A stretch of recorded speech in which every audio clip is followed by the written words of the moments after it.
अस्सलाम वालेकुम। Next topic की तरफ मूव करते हैं।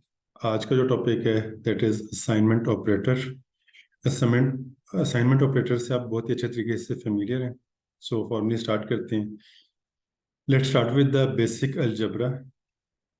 अगर आपको याद हो कि अलजबरा में जब हम x इज इक्वल टू 10 करते हैं और आपसे कहा जाए कि बताएं 3x+5 की क्या वैल्यू होगी, तो आप x की में 10 की वैल्यूज अज्यूम करते हैं कि x की वैल्यू 10 है, और देन वो पर्टिकुलर वैल्यू आप यहाँ पे पुट करते हैं और देन 3 × 10 + 5 और आपके पास 35 आंसर आ जाता है। सिमिलरली अगर इसी एग्जाम्पल को थोड़ा सा और कम्प्लेक्स किया जाए तो यहाँ पे अब आपके पास लेट से x है और उसकी वैल्यू 15 है, y है और उसकी वैल्यू 20 है, और आपसे ये पूछा जाए कि बताएं x + y का क्या आंसर होगा अलजबरा के कॉन्टेक्स्ट में, तो आप कहते हैं कि अच्छा 15 + 20 = 35 इसका आंसर है। अब मैं अगर आपसे पूछूं कि ये जो x और y हैं अलजबरा में हम इनको क्या कहते थे, जरा सोचिए। Very good. ये सारे के सारे हैं वेरिएबल्स कि हम x y ये तमाम के तमाम हम इनको वेरिएबल्स कहते थे और इनको डिफरेंट अलजेब्रिक एक्सप्रेशन में यूज करते थे डिफरेंट इक्वेशंस को सॉल्व करने के लिए। Almost same concept pseudo code या प्रोग्रामिंग लैंग्वेज में भी वेरिएबल्स का यही है। सो डिटेल से वेरिएबल पे डिस्कशन आने वाले लेक्चर्स में होगी, लेकिन जस्ट अ क्विक ओवरव्यू कि यहाँ पर भी हमारे पास वेरिएबल x ही होगा, y होगा, या हम इन वेरिएबल्स को मजीद डिस्क्रिप्टिव नेम दे सकते हैं। जैसे कि यहाँ पे मैंने वेरिएबल्स को नाम दिया x और y। ये भी हो सकता है कि जो पर्टिकुलर वेरिएबल्स हैं उनको मैं x की बजाय कह दूं कि ये नंबर 1 एक वेरिएबल है, और y को कह दूं कि ये नंबर 2 एक वेरिएबल है, और देन नंबर 1 प्लस नंबर 2 कर दिया जाए। बहुत ही सिंपल कि यहाँ पे अब हमने इन वेरिएबल्स को डिस्क्रिप्टिव नेम दे दी, डिस्क्रिप्टिव नेम्स दे दिए कि चाहिए नंबर 1 है, ये नंबर 2, और इन दोनों को हम ऐड करें। फिर यहाँ पे देखिए कि अलजबरा में ये असाइनमेंट ऑपरेटर है, मींस 10 की वैल्यू असाइन हो रही है x को, इस तरह 15 वैल्यू असाइन हो रही है x को, 20 वैल्यू असाइन हो रही है y को। जब हम सूडो कोड की बात करते हैं तो सूडो कोड में जो असाइनमेंट ऑपरेटर है वो हम इस तरीके से मेंशन करेंगे। आगे आपको मजीद उसकी अंडरस्टैंडिंग हो जाएगी कि अच्छा हम यहाँ पे इसकी शेप क्यों चेंज कर रहे हैं, हमने इक्वल ऑपरेटर ही क्यों नहीं रखा। आने वाले लेक्चर्स में आपको क्लैरिटी मिल जाएगी। सो अब अगर मैं x = 10 करूँ in terms of pseudo code, तो x एक वेरिएबल है और 10 वैल्यू इसमें असाइन हो रही है। और अब आपसे कहा जाए कि अच्छा प्रिंट x करें, तो आपको पता है कि इस केस में हमारे पास जो x है उसमें 10 पड़ा हुआ है, तो यहाँ पे 10 प्रिंट हो जाएगा। सिमिलरली अगर आपसे कहा जाए कि प्रिंट करें 3x+5, तो इस केस में 10 की वैल्यू पुट होगी यहाँ पर और प्रिंट हो जाएगा 35। अब अगर हम थोड़ा सा और सिस्टमेटिकली इस इन स्टेटमेंट्स को एवेल्युएट करें तो हमने यहाँ पे एक टेबल ड्रॉ कर दी है, और वो टेबल क्या काम कर रहा है कि जैसे जैसे स्टेटमेंट्स एग्जीक्यूट होती जाएंगी, जैसे जैसे ये स्टेटमेंट ये स्टेटमेंट ये स्टेटमेंट, हम उसके अकॉर्डिंगली इस टेबल में उन रिस्पेक्टिव स्टेटमेंट्स की एग्जीक्यूशन या हर स्टेट पे हर वेरिएबल की क्या क्या वैल्यू होगी उसको इस टेबल में मेंशन करते जाएंगे। एक दफा दोबारा इस टेबल की अंडरस्टैंडिंग, जस्ट इमेजिन के आपके पास 20-30 वेरिएबल्स हों और वही इसी तरीके से स्टेटमेंट्स लिखी हों, तो आपको उन तमाम के तमाम वेरिएबल्स में क्या क्या वैल्यूज जा रही हैं उनका ट्रैक रखना मुश्किल हो जाएगा। तो हम यहाँ पे टेबल की हेल्प ले रहे हैं उन तमाम की तमाम वेरिएबल्स की वैल्यूज को सिस्टमेटिक तरीके से ट्रैक रखने के लिए। लाइक के अगर x इज इक्वल टू 10 है तो इट मीन्स के x में मेरे पास 10 आ जाएगा। उसके बाद प्रिंट x हुआ, मीन जैसे प्रिंट की कमांड एग्जीक्यूट होगी और उसमें x पड़ा हुआ है तो यहाँ पे x में 10 है तो यहाँ पे 10 प्रिंट हो जाएगा। फिर प्रिंट 3x प्लस 5 है तो इट मीन्स के यहाँ पर मेरे पास 35 प्रिंट हो जाएगा। आगे एग्जांपल देखते हैं तो और ज़्यादा चीज़ें क्लियर हो जाएंगी। अगेन सूडो कोड, यहाँ पे अब हमने दो वेरिएबल्स ले लिए x और y। सो 15 की वैल्यू असाइन हो रही है x को, असाइनमेंट ऑपरेटर के लिए ये वाला सिंबल हम यूज़ कर रहे हैं। 20 वैल्यू असाइन हो रही है y को। और अब जब आपसे कहा जा रहा है कि प्रिंट x प्लस वाई तो इट मीन्स यहाँ पे आपके पास जो रिजल्ट आएगा दैट इज 35। अब हम इसका अगर टेबल बिल्ड करें तो अब क्योंकि यहाँ पे तीन इंफॉर्मेशन हम का ट्रैक रखना चाह रहे हैं, एक x वेरिएबल है, एक y वेरिएबल है और थर्ड वन प्रिंट। तो जैसे ही अगर ये मेरे पास पूरे का पूरा सूडो कोड है जिसको मैंने रन करना है, ये कंप्लीट सूडो कोड है, तो इस केस में सबसे पहले जब ये वाली स्टेटमेंट रन होगी तो x में 15 आ गया, फिर y इज इक्वल टू 20 तो इसमें 20 आ गया, और then print x plus Y तो यहाँ पे 35 आ गया। तो इस तरीके से हम ये जो टेबल है इसको बिल्ड कर रहे हैं। ये जो टेबल है क्योंकि ये हर एक इंस्ट्रक्शन को एग्जीक्यूट करके उसकी मैपिंग, उसमें क्या क्या वैल्यू है उसको स्टोर करते जा रही हैं। तो इस वजह से फिर हम इस टेबल को कहते हैं ये है ट्रेस टेबल। ट्रेस टेबल के हम इस टेबल को यूज करते हुए तमाम के तमाम वेरिएबल्स और उनकी वैल्यूज को ट्रेस कर सकते हैं।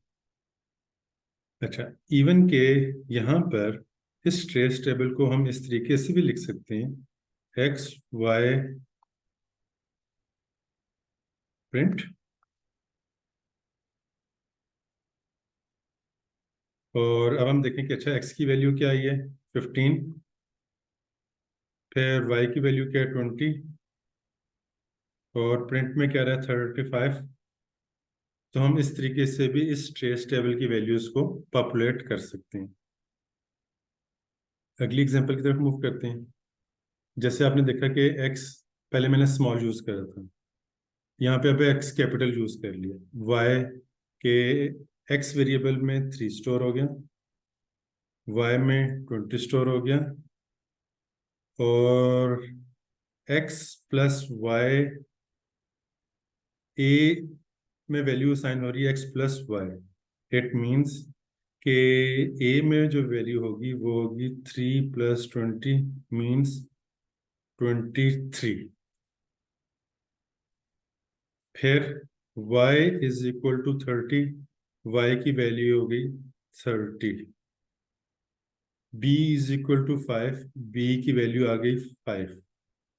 x is equal to b plus y, x की जो वैल्यू है वो हो जाएगी, b की वैल्यू 5 है, y की वैल्यू 30 है, तो 5 + 30 35। सो अब आप देख सकते हैं कि ना यहाँ पर मल्टीपल वेरिएबल्स यूज हो रहे हैं और उनको सिस्टमेटिक तरीके से रिकॉर्ड रखने के लिए हम यहाँ पे टेबल ड्रॉ कर रहे हैं।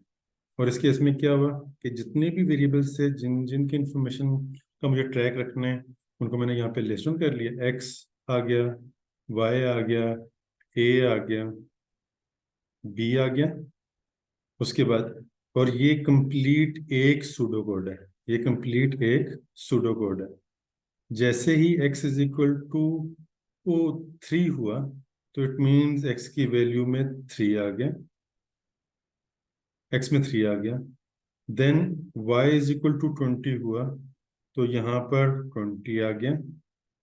Then a is equal to x plus Y तो मीन्स a में हमारे पास 23 आ गया। y is equal to 30, y में मेरे पास, सॉरी, यहाँ पे 23 आ गया। फिर y में मेरे पास 30 आ गया, ये यहाँ पे फिर y में 30 आ गया। Then b is equal to 5, means यहाँ पे वैल्यू 5 आ गई। और x is equal to b plus 5, तो x में मेरे पास वैल्यू आ जाएगी 35। सो आप देख सकते हैं कि किस तरह हम इस टेबल को यूज करते हुए एल्गोरिदम, जिसमें मेरे पास 6 स्टेटमेंट्स थी, हर एक स्टेटमेंट के अगेंस्ट टेबल में क्या क्या वैल्यूज आ रही थी उसको हम यहाँ पे स्टोर करते जा रहे हैं। और इस तरह हमारे माइंड में स्टेप बाय स्टेप जो एल्गोरिदम रन हो रहा है उसको पहले माइंड में स्टोर कर रहे थे। अब हमने उसको ज़्यादा बेहतर तरीके से, सिस्टमेटिक तरीके से टेबल की फॉर्म में सेव करना स्टार्ट कर दिया, और हमने इसको कह रहे हैं ये है ट्रेस टेबल। अच्छा, जैसे हमने पहले डिस्कस किया कि इसकी सिंप्लीफाइड वर्जन ट्रेस टेबल की इस तरीके से भी हो सकती है कि एक्स वाई ए और बी, और देन आप देखें कि सबसे पहले स्टेटमेंट एग्जीक्यूट हुई, एक्स इज इक्वल टू 3, यहाँ पर 3 आ गया। Then Y is equal to 20, Y में 20 आ गया। उसके बाद A is equal to X plus Y, तो एक्स में जो वैल्यू है वो 3 है, वाई में वैल्यू 20 पड़ी हुई है, तो यहाँ पे मेरे पास 23 आ गया। फिर y is equal to 30, y में मेरे पास 30 आ गया, मीन्स अब ये वाली वैल्यू उसमें नहीं पड़ी हुई। b is equal to 5, b में मेरे पास 5 आ गया। Then x is equal to b plus y, और अब x में 3 नहीं पड़ा हुआ, बल्कि x में वैल्यू आ गई है 35। बच्चों कोई क्वेश्चन, कोई कंफ्यूजन? ये जो मैंने काटा है कि 20 था, अब नई वैल्यू अपडेट हो गई है, 30 आ गया। x की वैल्यू पहले 3 थी, अब 35 आ गई। ये वैल्यूज अपडेट होती जा रही हैं, ओवरराइड होती जा रही हैं। सो एक और एग्जांपल लेते हैं। जैसे भी हमने डिस्कस किया कि ना, ये जो वेरिएबल्स हैं, इन वेरिएबल्स को मैं ज़रा सा और डिस्क्रिप्टिव नेम भी दे सकता था कि number 1 3, number 2 20, sum is equal to number 1 plus number 2। तो ये वेरिएबल्स नेम है। अब आपके पास यहाँ पे कुछ स्टेटमेंट्स आ रही हैं। ये एक छोटा सा सूडो कोड है, जिसमें आप देख सकते हैं कि इस पूरे सूडो कोड में टोटल 4 स्टेटमेंट्स यूज हुई हैं। इनिशियली कॉस्ट के नाम का एक वेरिएबल लिया गया और उसमें असाइन हो गया 20। देन एक प्राइस का वेरिएबल लिया गया और उसमें कहा गया कि जो प्राइस है, जो भी कॉस्ट है, उसका 2 टाइम्स है।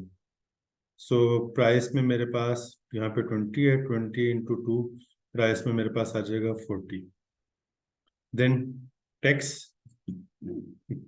अगर प्राइस है तो उस पर अगर हमें कोई टैक्स लगाना है वो है 0.1%, तो 40 का 0.1% करेंगे तो आपके पास यहाँ पर उसका रिजल्ट आ जाएगा।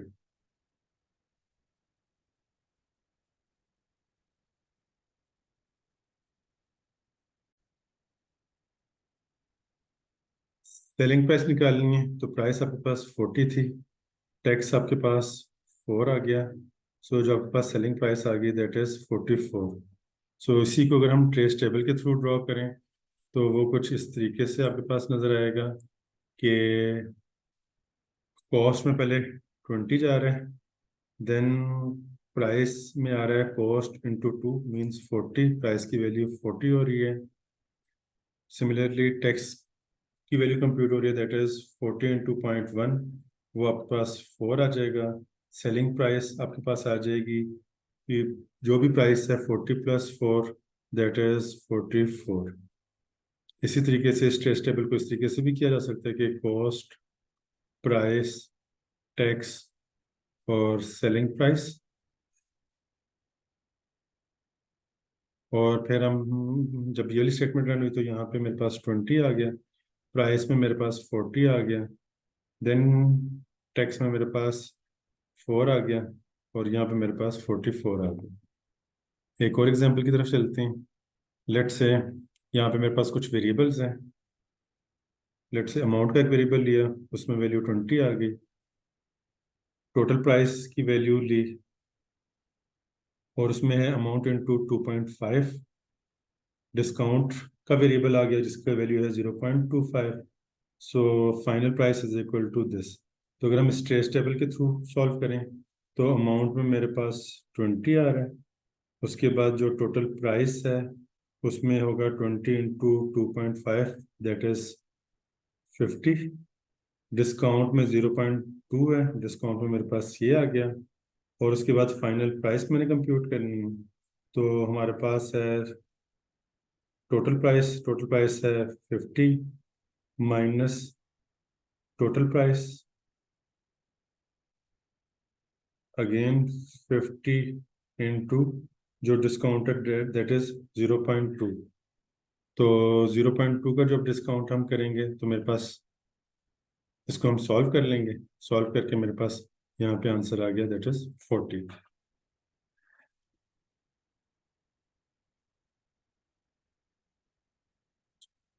अब यहाँ पर आपके पास एक स्टेटमेंट है, और उस स्टेटमेंट में हमने 4 वेरिएबल्स ले लिए हैं, amount, total price, discount price और फाइनल प्राइस।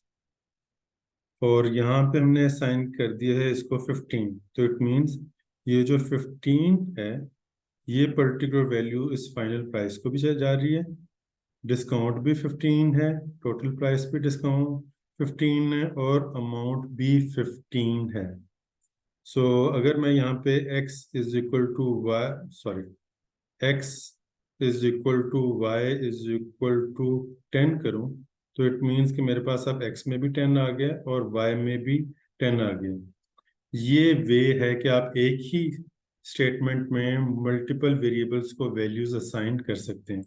और अगर हम इसका ट्रेस टेबल बिल्ड करें तो वो भी कुछ इस तरीके से होगा कि 15 जो है वो पहले असाइन होगा फाइनल प्राइस को, फिर उसके बाद फाइनल प्राइस की जो वैल्यू है वो डिस्काउंट को असाइन होगी, डिस्काउंट की वैल्यू टोटल प्राइस को, और टोटल प्राइस की वैल्यू 15 को। ये मैंने कुछ प्रैक्टिस के लिए क्वेश्चंस लिखे हैं, इनको आप एक दफ़ा देख लीजिएगा कि ये कंप्लीट सूडो कोड है, और आपसे ये कहा जा रहा है कि सूडो कोड के अगेंस्ट आप ये ट्रेस टेबल बिल्ड करें। इसी तरीके से ये एक छोटा सा क्वेश्चन है, और डिफरेंट वेरिएबल्स यूज़ किए गए हैं, और आपसे कहा जा रहा है कि आप इसका ट्रेस टेबल में वैल्यूज शो करें, हर स्टेज पे, हर स्टेप पे क्या रिजल्ट आ रहे होंगे। Thank you so much. कोई क्वेश्चन हो, कोई कन्फ्यूजन हो, आप मेरे से डिस्कस कर सकते हैं।